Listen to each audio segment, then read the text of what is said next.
Coming up on tonight's broadcast, OSA, refunding OSA, an update to last night's elections, an earthquake in Turkey, and your weather forecast. All that and more right here on the Beaver News.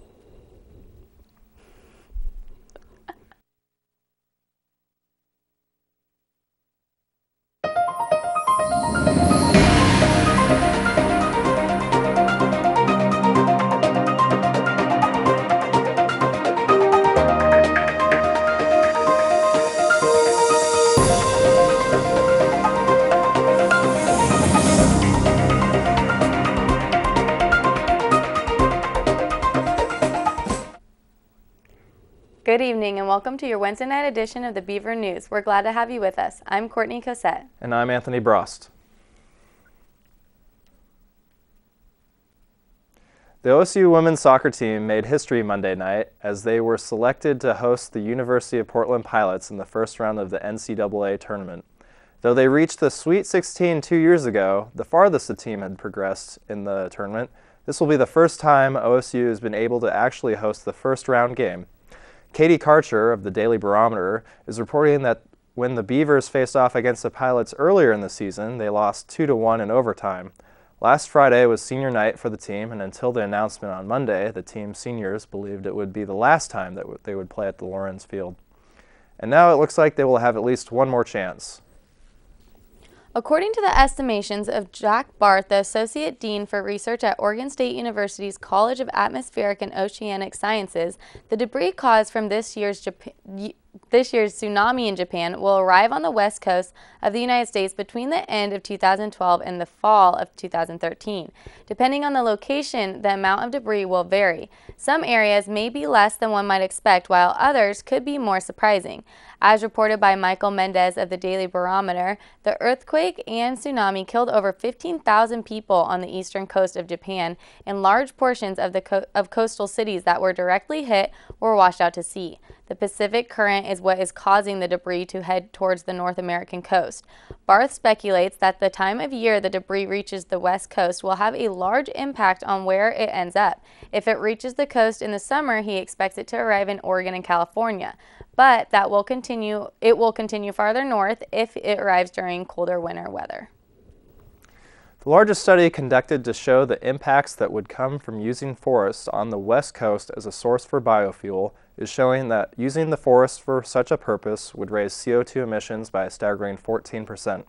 This study was published on October 23rd in Nature Climate Change by scientists from College Forestry at Oregon State University, along with scientists in Germany and France, and it is supported by the U.S. Department of Energy. Tara Huddyberg, a doctoral candidate at OSU and lead author of the study, has this to say about the findings, quote, "The findings contradict general assumptions and trump previous studies which felt that the northwestern forest biofuel would produce zero emissions or even reduce carbon dioxide output.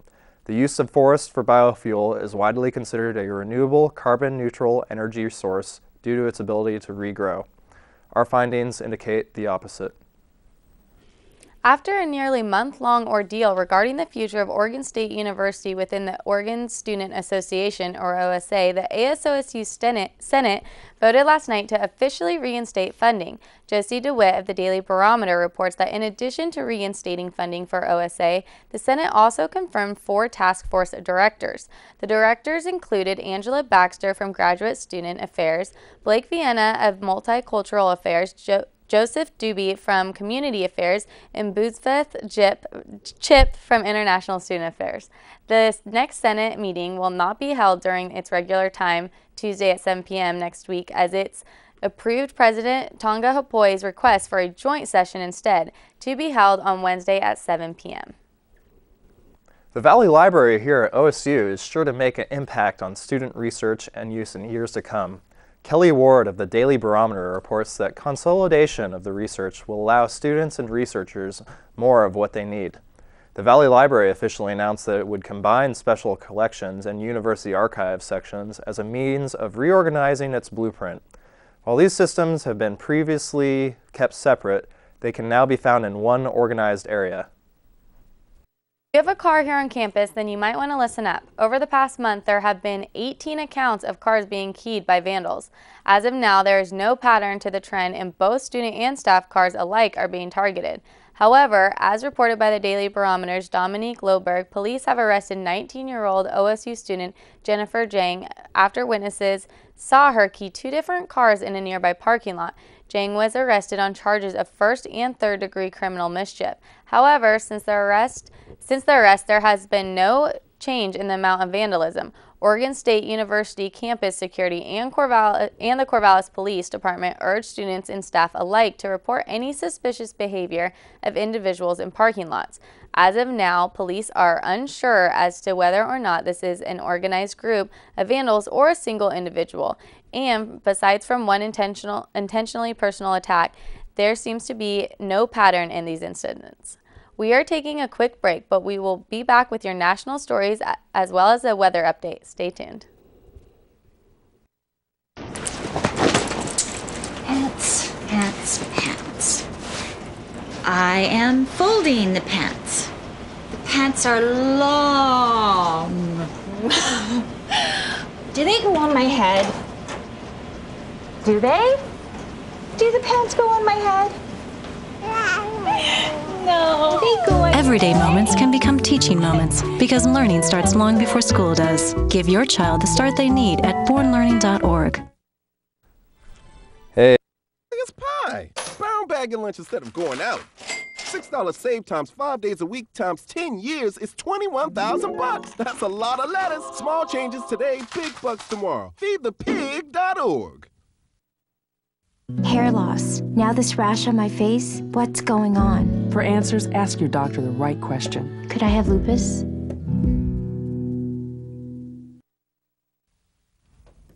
Oh, those boys are much too much. Those boys are much too much. We got the spirit. We're hot. We can't be stopped. We got the spirit. We're hot. We can't be stopped. We're going to beat them and bust them. The smallest moments can have the biggest impact on a child's life. Let's get a little bit rowdy. R-O-W-D-Y. Take time to be a dad One more today. time. Oh, those boys are much too much. Those boys. When I have an asthma attack, I feel scared. Sometimes my parents have to take me to the hospital.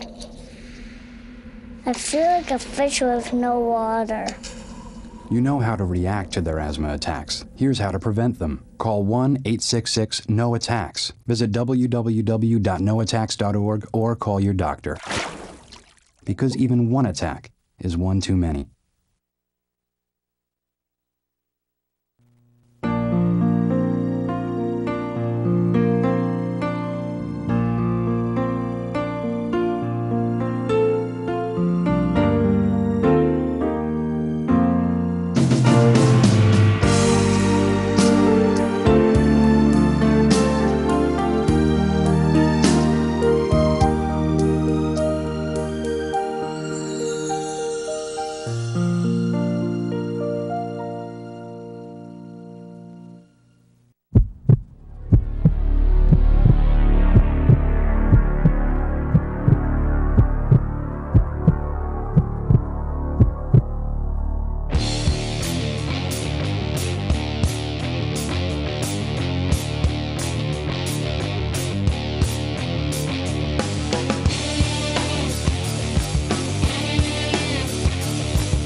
Horseradish. Is that for horses? Remember me, Mr. Lobster? From last Tuesday? Banana. Banana. Banana. Here comes the rain. We need a hat. And why do we need a hat? They dry. That's right. Give me a hat. When you talk with your child, you build vocabulary, and learning starts long before school does. For more tips, go to bornlearning.org.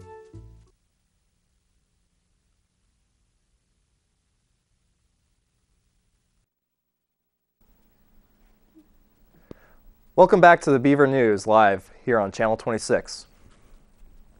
Famed rapper Dwight Arrington Myers, also known as Heavy D, age 44, collapsed in his Beverly Hills home Tuesday morning and died at a Los Angeles hospital, reports CNN.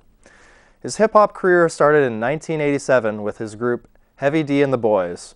His hits came around in 1991 with a remake of the OJ's Now That We've Found Love. Myers went featured on Janet Jackson's 1990 hit, All Right. Recently, he gave a tribute to Michael Jackson's Jam as last month's Michael Jackson's tribute show in Cardiff, Wales. He also just appeared in the new Eddie Murphy film Tower Heist as a courtyard guard. Myers' final Twitter message posted a day before his death said, quote, "Be inspired." The cause of death has yet to be determined by the coroner's office. NBA Commissioner David Stern's deadline for players to accept a revenue offer came and went today with no indication that the lockout will be ending anytime soon. CNN is reporting that players had until 5 p.m. this evening to agree to the offer or be given less favorable options. Today's offer, had the players accepted, would have given them between 49 and 51% of revenues.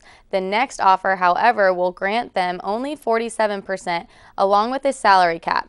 National Basketball Players Association President Derek Fisher had previously stated that the original deal would not have been enough, in that the players will continue trying to negotiate until a deal can be made.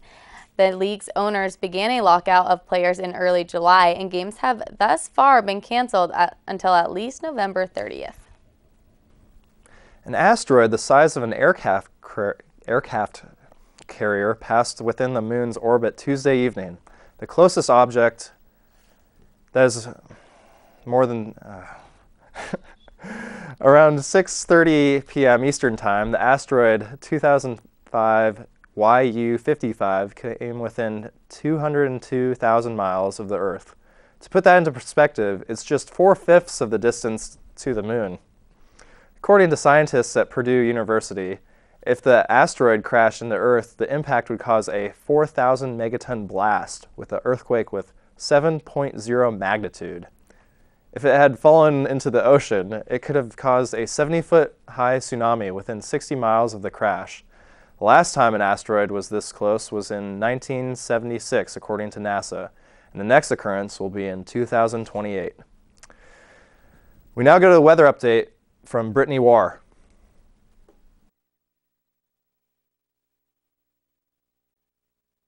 Hey, thanks guys. I'm Brittany with your weather, like they said. This week, Thursday, we're going to get a little bit more clouds right before the weekend with a high of 59, a low of 34. Friday, right before your weekend and before the rain starts, we're going to be a high of 60 and a low of 40, mostly cloudy. Then the rain comes, and Saturday, our high will be a 49 and our low will be a 43. And Sunday, it'll stick around with the rain with a high of 50 and a low of 42. And Monday, high of 49 and a low of 39. Thanks, guys. Back to you. Thank you, Brittany. Now that the dust has settled from last night's elections, we have a few updates on what passed and what was rejected by our nation's voters. The state of Oregon has now become the first state in the nation to begin a pilot program that allows certain areas to vote via an application on the iPad. CNN is reporting that the primary reason for the new program is to allow citizens with limited mobility and the elderly greater access to remain part of the process. With this app, the voter would be able to enlarge the text as well as adjust the font and color. In addition, this program would also save the state money because it ends up being less expensive than previous voting methods. This program was first tested yesterday in the special election to replace former U.S. Representative David Wu, who stepped down in August amid a sex scandal. Elections officials expect to continue to use some form of this program for general elections as well, depending on results from yesterday's trial run. Ohio voters repealed a controversial law Tuesday limiting the collective bargaining of rights on public workers. CNN reports that the measure was a referendum on State Senate Bill 5, and that this is just the latest in the showdown between unions, business leaders, and lawmakers over how state governments negotiate with their employees. The bill was passed by Ohio State's legislature in March and would have limited the bargaining rights of public workers such as police, teachers, and firefighters. These would include salaries, workplace conditions, and hours. Though it seemed nearly guaranteed to pass, the voters in the state of Mississippi decided to not pass the proposed constitutional amendment that would define personhood as at the time of conception. Had it passed, the so-called personhood amendment would have been a blow to Roe v. Wade and would have treated the morning after pill or an abortion as an act of homicide, even in the cases of rape or incest. CNN reports that the bill lost support due in part to its ambiguous language and the lack of explanation for what implications this bill would pose in the long run. Though the bill was defeated, the group behind it, Personhood USA, has promised that they will continue to push the issue in Mississippi as well as all across the United States. The political future for the Arizona state senator responsible for the state's controversial immigration law remains unclear as he faces off against a charter school superintendent on Tuesday in a recall election. Russell Pierce, a fifth-generation Arizonian representing the suburban Phoenix district, is challenged by fellow Republican Jerry Lewis. CNN reports that the campaign was anything but clean, with both sides accusing the other of dirty tricks. Pierce is probably best known for the author of Arizona immigration law, crafted to, quote, discourage and deter an unlawful entry and presence of aliens and economic activity by persons unlawfully present in the United States, end quote. The law required that police, during the enforcement of other laws, check immigration status of anyone they suspected of being undocumented, and this is currently making its way through the court system after the U.S. Court of Appeals for the Ninth Circuit said the measure overstepped the state's authority. It's now time for our final break of the evening, but when we return, we'll have your international stories right here. You won't want to miss it.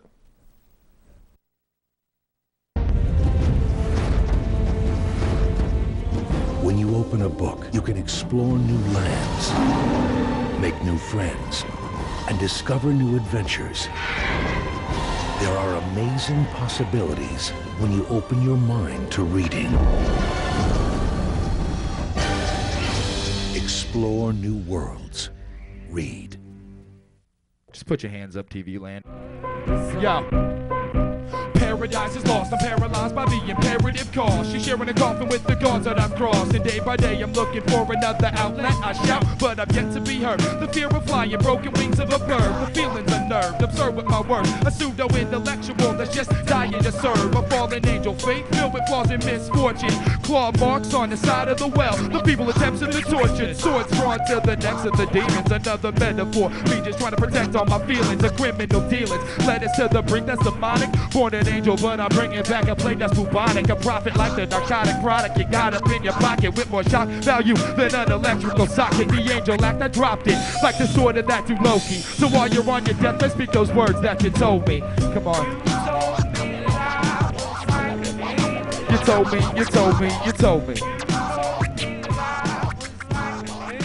You told me, you told me, you told me. Heart disease must for 5,000 miles average.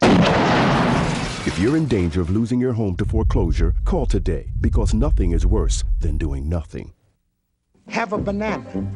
Eating well and playing go together like best friends. You better believe it. With the food pyramid, the bare necessities of living healthy are easy. Bare necessities, the simple bare necessities. So eat right.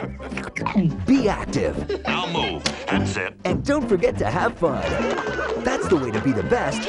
You're such a fun balloon. At anything you do. You can go to mypyramid.gov to play some games and find out more.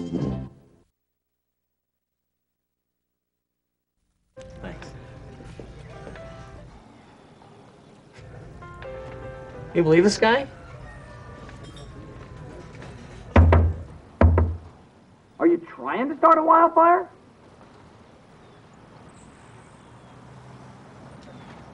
Sorry. Pass the honey? 9 out of 10 wildfires are caused by humans. Only you can prevent wildfires. Sir, are you okay? Everything's fine. Thanks. You wouldn't ignore this, so why ignore the signs of a stroke? Call 911 immediately, because time lost is brain lost.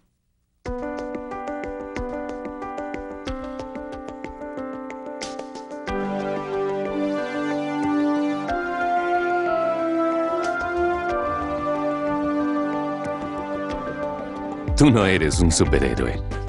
Visita al doctor regularmente aun cuando te sientes bien.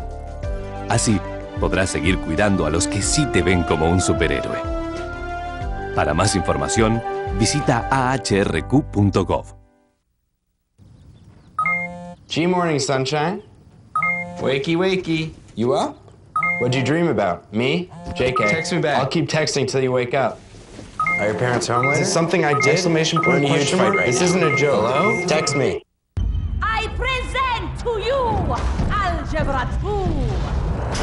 Who will step up to his challenge? Me.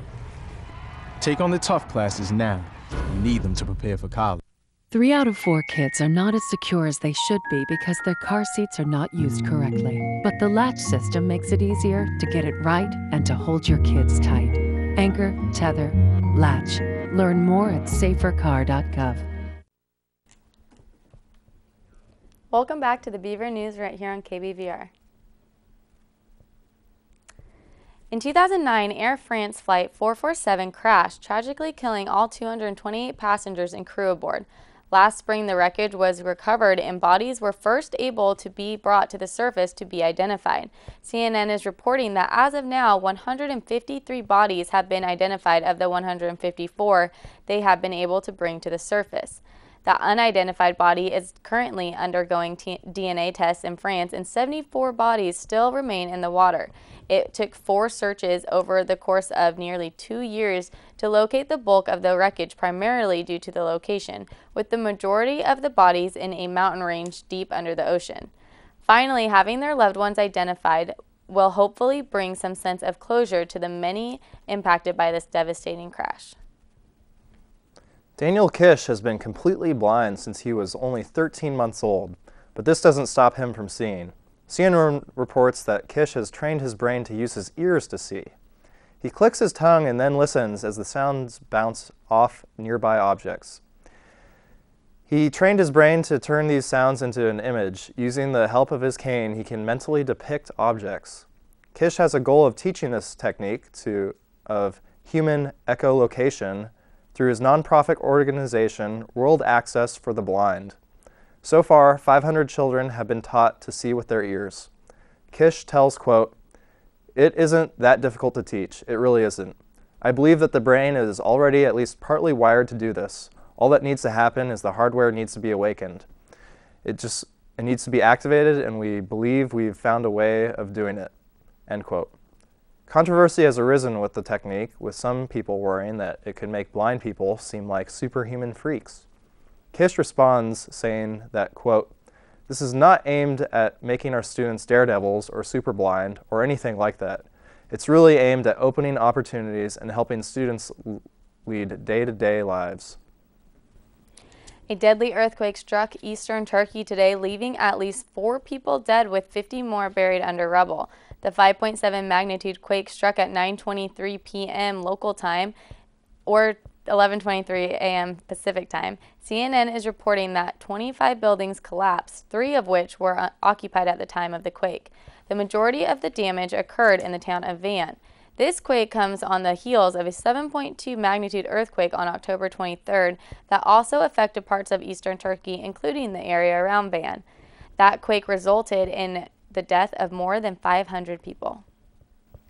A sweep of the Mexican jail of Acapulco over the weekend resulted in more than a few surprising guests. In total, within the jail, there were 19 prostitutes, 2 peacocks, and 100 fighting roosters. Spokesman Arturo Martinez Nunez said the sweep happened Sunday night and lasted 5 hours, turning up mostly marijuana and some knives that were also confiscated during the search. The jail's officials and director are being looked into because of the contraband that has been discovered. Other contraband items included 100 televisions and other electronics, which are prohibited in cells. In addition to the 19 prostitutes, 6 female inmates were found living in the quarters of male inmates. More than 400 federal and state police and more than 80 Marines conducted the sweep. The Red Cross announced on Monday that following the devastating landslide in Colombia on Saturday, the death toll had risen to 38. The slide was caused by heavy rains that continued through Monday, causing rescue operations to temporarily be placed on hold.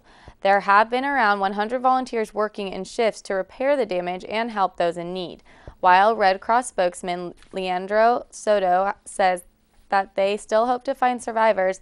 The possibility is becoming increasingly slim. Well, that's all the news we have for you tonight, but be sure to tune in tomorrow evening for more of your local, national, and international news right here on KBVR.